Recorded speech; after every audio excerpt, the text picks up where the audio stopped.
우리 아이들 한글 배우기.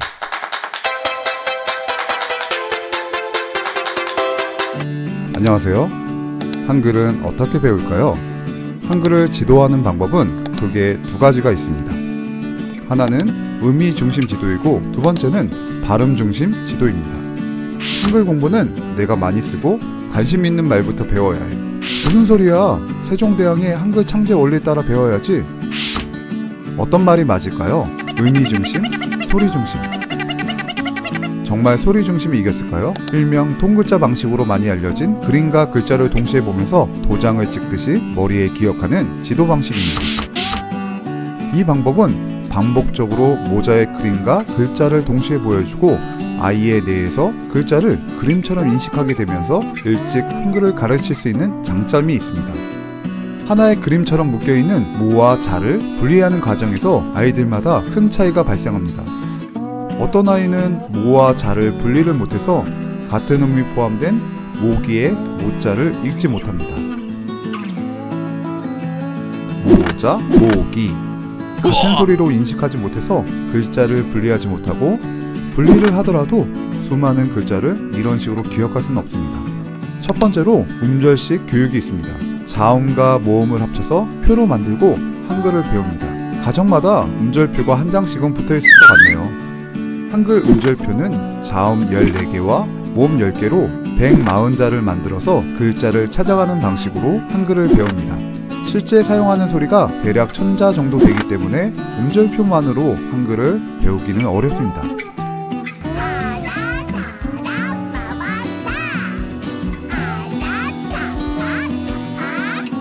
다음은 자모식 교육입니다. 자음의 소리와 모음의 소리를 먼저 배우고 자음과 모음을 결합하는 방식입니다.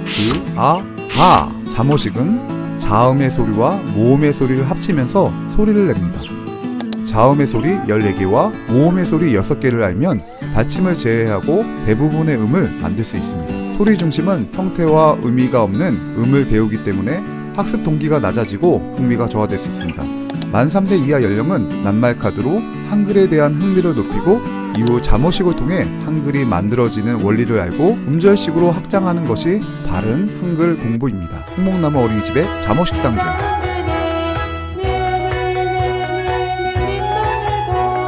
자모식 모든 단계에서 자모의 음을 아는 것이 가장 중요하고 가장 오래 걸립니다.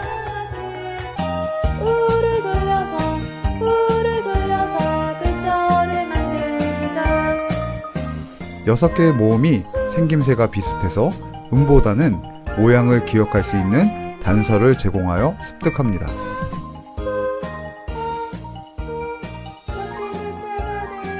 자음과 모음의 소리를 모두 읽을 수 있다면 자모식 단계의 50%를 이해한 것입니다. 자음과 모음을 천천히 소리내어 하나의 소리로 만드는 연습을 합니다.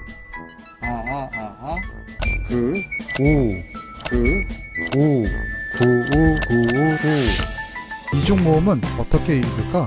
너무나 쉬워. 두 개의 모음을 차례로 읽어주면 돼.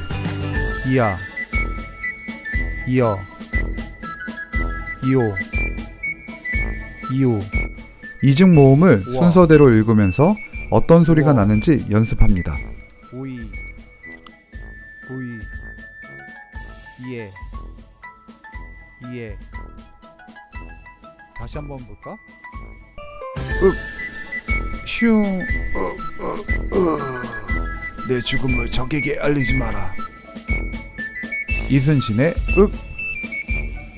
구우구우구 구우구우구 국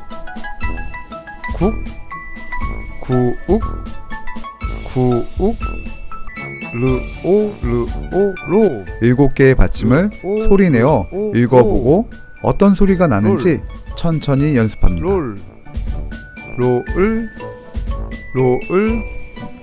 롤 덧받침은 받침이 2개야. 다에다가 르, 그. 받침이 2개면 하나만 읽어야 돼. 어떤 받침을 읽어야 될까? 2개의 받침 중 뒤에 있는 받침이 이응 자리로 가서 읽는 소리가 달라져. 앉아, 앉아. 핥아, 핥아. 변신 로봇처럼 변신을 해. 그, 흐, 크. 드, 흐, 트. 부, 흐, 푸. 즈, 흐, 츠. 지읒과 히읗이 만나서 츠. 앉히다, 앉히다. 겹받침은 가장 어려운 단계로 넓히다. 돌림판을 이용해서 비읍과 소리가 어떻게 히읗이 달라지는지 만나서 연습합니다. 푸. 넓히다, 넓히다. 1단계는 발달 수준에 따라 그림을 보여주고 정확하게 한 음씩 읽어줍니다. 2단계는 글자를 분리하고 낱말의 수를 세거나 같은 소리를 찾는 연습을 합니다. 잠오식 단계별 활동을 합니다. 가장 중요한 것은 자음의 소리와 모음의 소리를 정확하게 읽는 기초 단계입니다. 문장을 보고 낱말과 띄어쓰기를 구분합니다. 문장 쓰기를 시작할 때는 음절과 어절, 띄어쓰기를 잘 구분하여 연습합니다. 글을 읽는다고 해서 의미를 이해할 수 없기 때문에 앞의 단계에서 글자를 분해하고 합치는 과정이 꼭 선행되어야 읽기와 의미를 동시에 파악할 수 있습니다.